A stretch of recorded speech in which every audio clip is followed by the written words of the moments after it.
Yo menang oleh. Baik. Assalamualaikum warahmatullahi wabarakatuh. Waalaikumsalam Waalaikumsalam warahmatullahi wabarakatuh. Apa kabar ibu-ibu, bapak-bapak? Baik. Alhamdulillah. Nah, alhamdulillah baik ya. Ketemu lagi kita di sini dalam acara promosi kesehatan mengenai mastitis. Nah, sebelum itu perkenalkan kami dari kelompok 4 yang terdiri dari Adi Imam Nur Fauzi, kemudian Dewi Ulil, Iswa Huril Aini, Melinda Putri, Mardiana, Renita, dan Muhammad Rias. Kemudian ada Priscila Jihan dan saya sendiri, Mutiara Rengganis. Nah, sebelum kita ke pemaparan materi oleh pemateri, izinkan saya untuk membacakan susunan acara. Yang pertama pembukaan, yang kedua yaitu pemaparan materi, yang ketiga tanya jawab, dan yang keempat yaitu penutup. Nah, sebelum memulai kegiatan ini, marilah kita berdoa agar kegiatan ini nantinya lancar dan bermanfaat. Berdoa, saya persilahkan. Berdoa selesai. Terima kasih saya sampaikan kepada Bapak dan Ibu. Nah, untuk selanjutnya yaitu langsung ke pemaparan materi. Sebelum itu, di sini ada dua pemateri kita. Yang pertama ada Muhammad Rias Kurnia Sandi, dan yang kedua ada Renita Rafikatul Husna. Nah, untuk mempersingkat waktu, saya persilahkan untuk pemateri pertama Muhammad Rias Kurnia Sandi. Saya persilahkan untuk memaparkan materinya. Baik, terima kasih Nurse Mutiara. Selamat malam ibu-ibu dan bapak-bapak. Bagaimana kabarnya? Alhamdulillah baik. Alhamdulillah baik. Sebelumnya sih saya akan menanyakan satu pertanyaan kepada ibu dan bapak ya.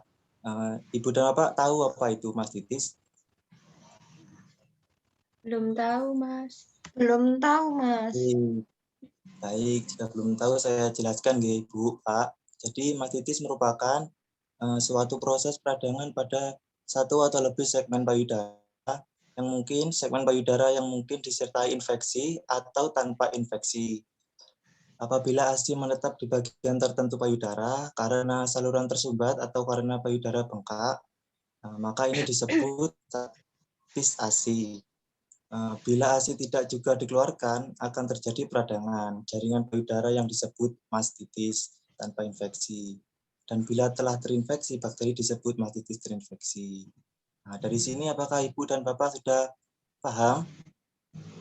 Iya, sudah paham. Baik, jika sudah paham saya lanjutkan ke materi selanjutnya. Jadi untuk mastitis ini untuk mendiagnosis penyakit mastitis, yang pertama demam dengan suhu lebih dari 38,5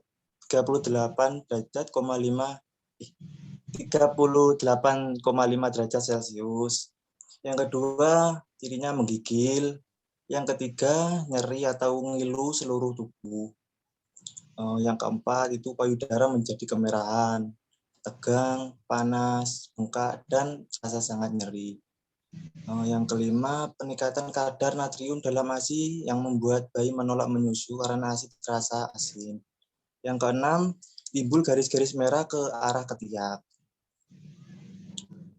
Apakah dari sini sudah bisa dibayangkan Ibu untuk diagnosis mastitis seperti yang saya terangkan barusan?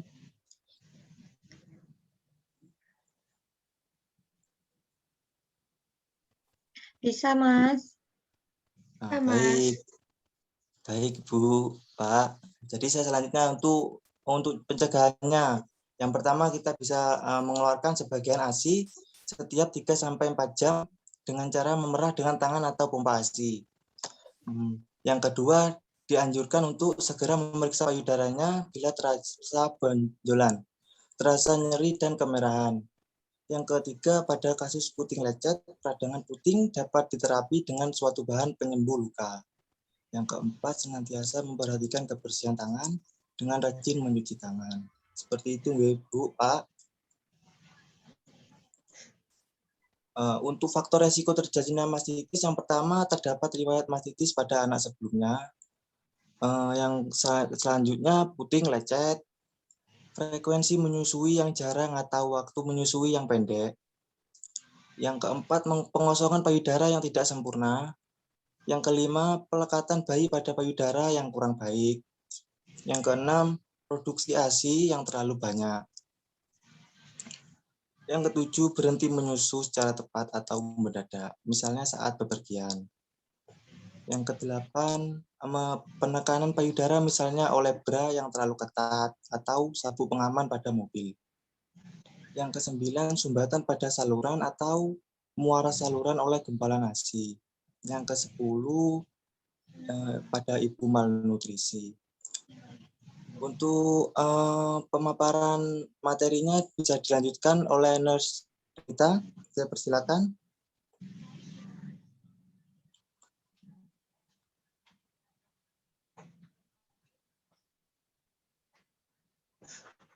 Baik, terima kasih untuk Nurse Rias. Kemudian Baik, saya sama-sama. melanjutkan pemaparan dari Nurse Rias mengenai pemeriksaan penunjang dan juga komplikasi dari mastitis, penyakit mastitis. Yang pertama yaitu pemeriksaan penunjang. Menurut WHO menganjurkan pemeriksaan penunjang berupa kultur. Kultur itu merupakan pemeriksaan darah atau sampel darah itu diambil bagi penderita mastitis, kemudian dicek apakah ada bakteri atau virus atau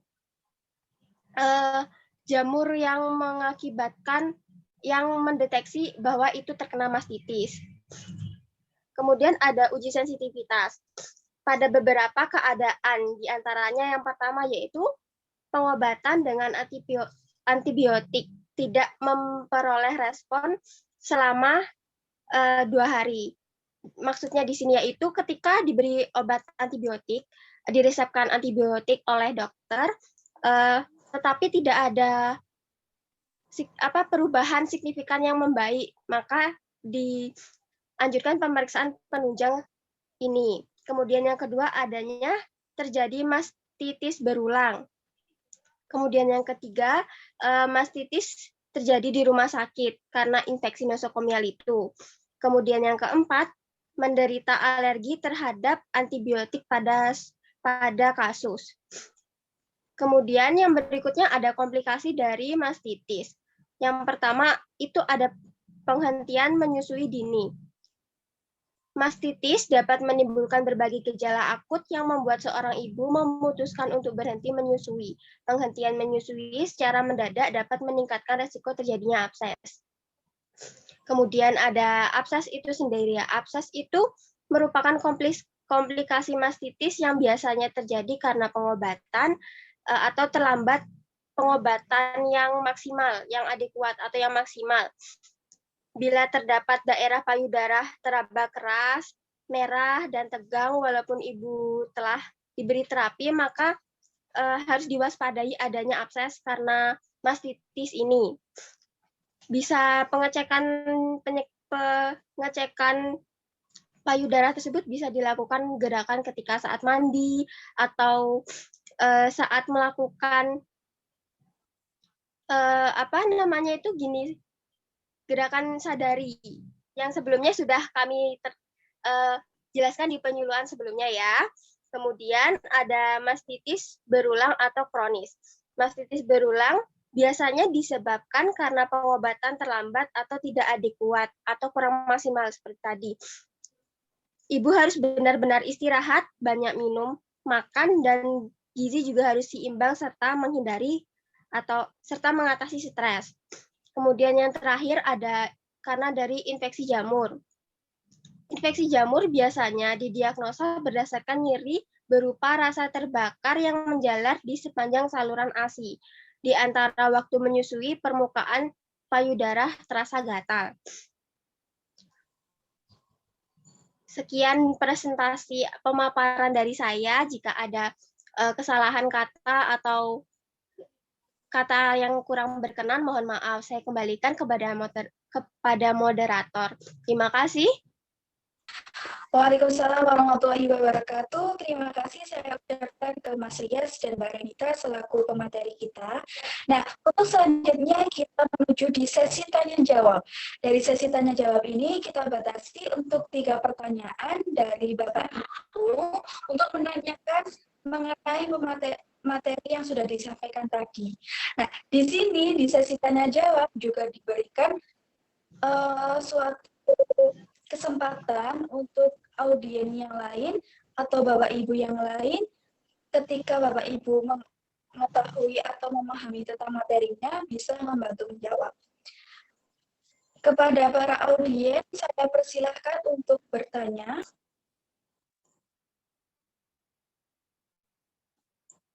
Monggo Pak Bu, bisa ditanyakan.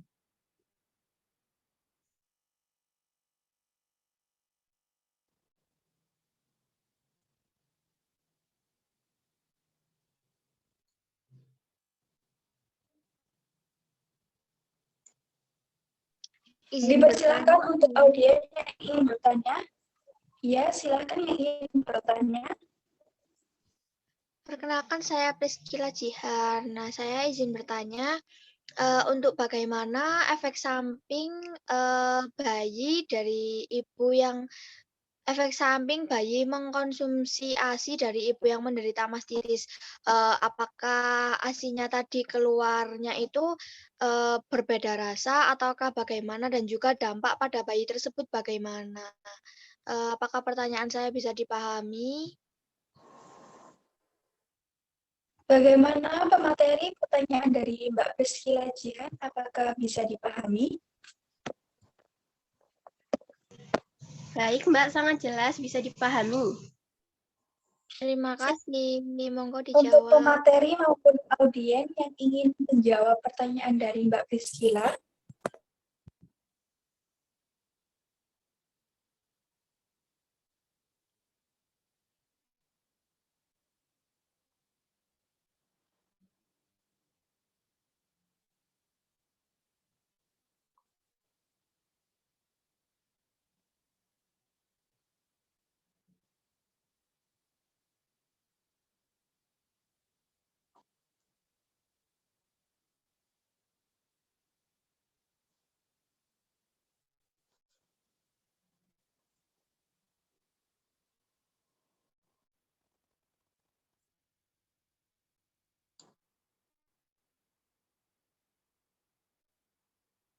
silahkan yang ingin mau menjawab pertanyaan dari Mbak Priscila Jihan tadi yang sudah ditanyakan. Mungkin dari pemateri maupun audien ada yang ingin menjawab pertanyaannya.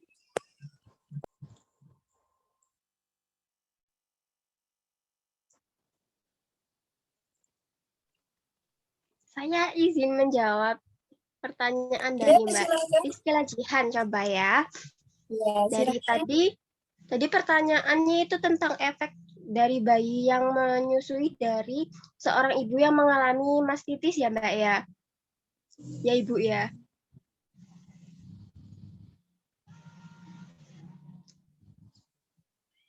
Baik, jadi sebenarnya mastitis seperti yang saya jelaskan tadi ya, Mbak, ya Ibu, mastitis itu merupakan abses payudara, bisa mengganggu dalam proses penyusuan.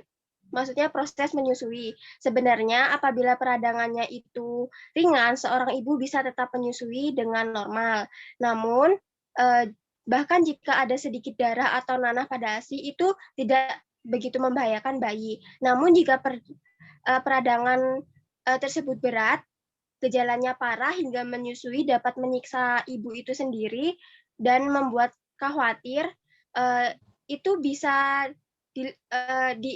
tidak menyusui namun memompa payudara tersebut untuk mengeluarkan ASINya, bukan untuk diberikan kepada bayinya karena dikhawatirkan di ASINya itu terdapat nanah yang terkandung atau ada bakteri di nanah tersebut sehingga tidak baik untuk bayi.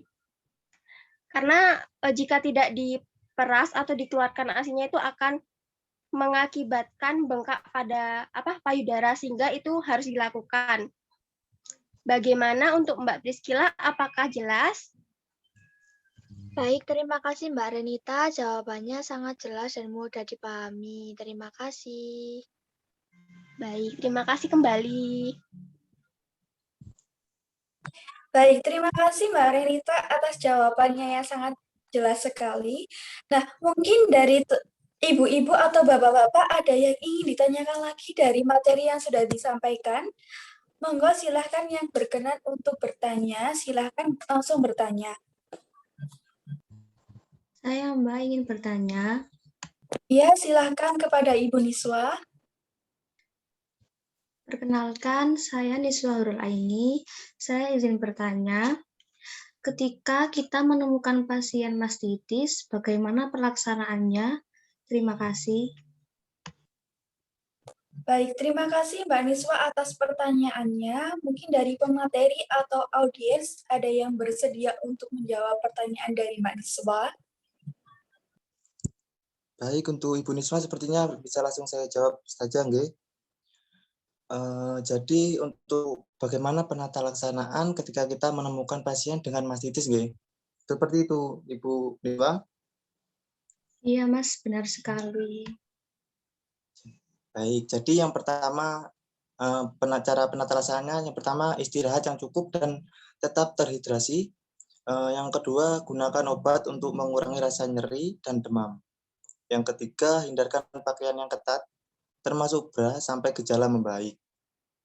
Yang keempat, untuk ibu menyusui, lanjutkan menyusui dan pastikan bahwa bayi menempel dengan tepat pada payudara.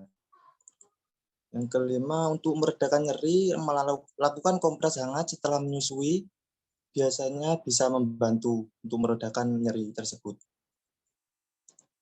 Yang keenam, jika kompres hangat tidak efektif, maka kompres dingin bisa dijadikan alternatif. Yang ketujuh, guna menjaga supaya ASI, pastikan banyak minum dan konsumsi makanan dengan gizi seimbang. Yang kedelapan, jika diperlukan, konsumsi obat pereda nyeri seperti ibuprofen dan acetaminophen bisa membantu. Seperti itu, Ibu Niswa. Apakah Ibu Niswa sudah paham? Baik, Mas, saya sudah paham. Terima kasih. Sama-sama. Baik, terima kasih kepada Mas Rias dan Ibu Niswa yang sudah menjawab pertanyaan sekaligus yang bertanya. Nah, setelah ini apakah ada yang ingin ditanyakan lagi atau mungkin yang kurang dipahami? Adakah yang ingin bertanya?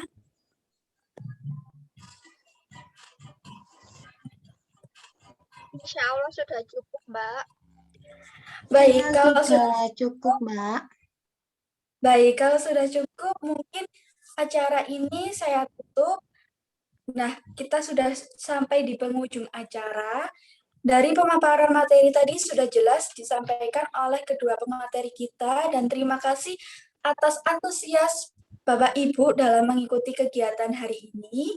Nah, di sini saya selaku moderator mohon maaf apabila banyak sekali kesalahan maupun kekurangan baik kata maupun dalam tindakan saya yang kurang berkenan di hati Bapak Ibu. Nah, acara ini saya tutup. Terima kasih atas perhatiannya. Wassalamualaikum warahmatullahi wabarakatuh. Waalaikumsalam warahmatullahi wabarakatuh. Terima kasih ya, Mbak. Terima kasih, ya, Mbak, Mbak. Mas. Terima kasih, Mbak. Sama-sama, Bapak Ibu. Sampai jumpa kembali. Jumpa kembali juga.